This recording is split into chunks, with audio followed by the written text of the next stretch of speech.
آج سب سے بڑا المیہ یہ ہے کہ مسلم امہ اتنی عظیم کتاب قرآن مقدس سے دور ہو گئی، ہمارا تعلق قرآن سے کمزور ہو گیا۔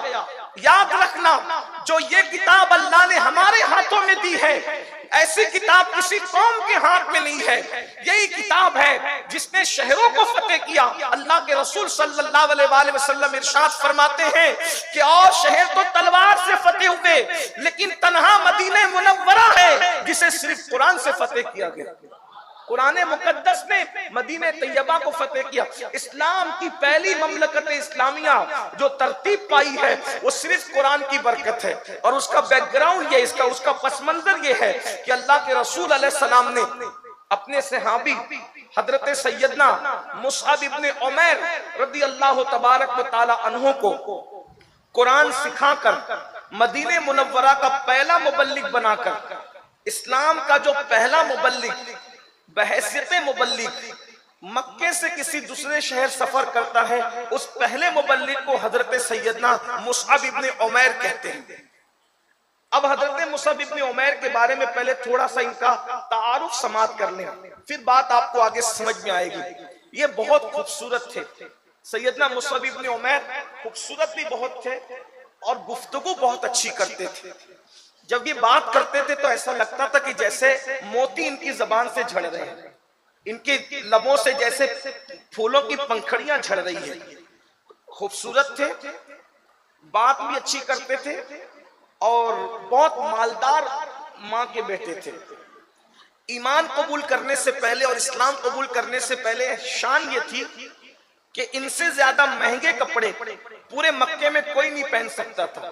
سب سے مہنگے کپڑے پورے مکہ المکرمہ میں یہی پہنتے تھے، اور سب سے زیادہ قیمتی اور مہنگا عطر بھی یہی لگاتے تھے۔ جب مکے کی گلی خوشبو سے معطر ہوتی تھی تو مکے کی عورتیں باتیں کرتی تھی کہ عمیر کا بیٹا مصعب جا رہا ہوگا، اس لیے کہ اتنا مہنگا عطر وہی لگاتا ہے، اتنا اچھا عطر وہی لگاتا ہے۔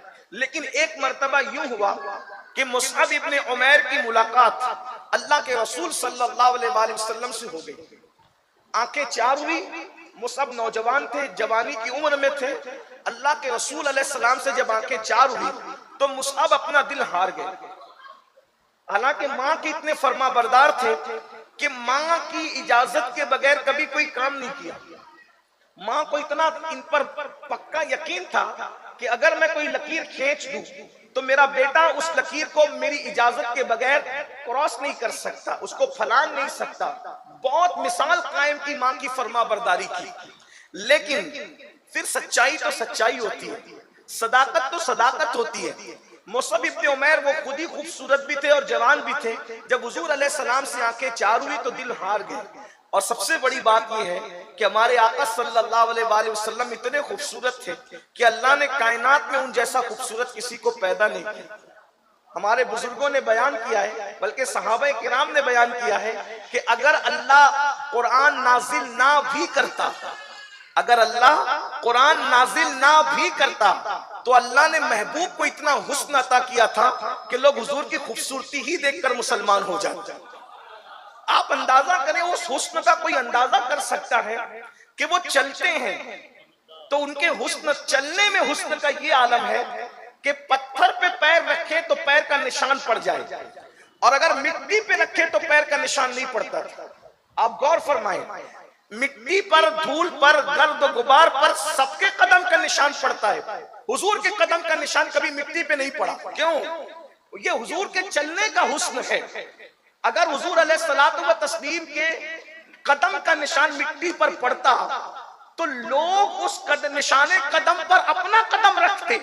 اندازہ فرمائیں، قدرت کو یہ بھی گوارا نہ تھا کہ محبوب کے نقوش پا پر کسی کا قدم پڑ جائے، اس لیے اللہ رب العزت نے فطرت کو مصطفیٰ جان رحمت کے قدموں میں زیر کر دیا کہ لوگوں کے قدم جب وہ پتھر پہ رکھتے ہیں تو نشان نہیں پڑتا، مٹی پہ رکھتے ہیں تو نشان پڑتا ہے، لیکن حبیب لوگوں کا معاملہ اور ہے، محبوب کا معاملہ اور ہے۔ آپ مٹی پہ قدم رکھیں گے تو نشان قدم نہیں پڑے گا، اور پتھر پہ رکھیں گے تو نشان قدم پڑ جائے گا۔ آج بھی دنیا میں سینکڑوں پتھر ایسے ہیں جس پہ مصطفیٰ جان رحمت کے قدم کا نشان موجود ہے، اور وہ بھی مکمل تواتر اور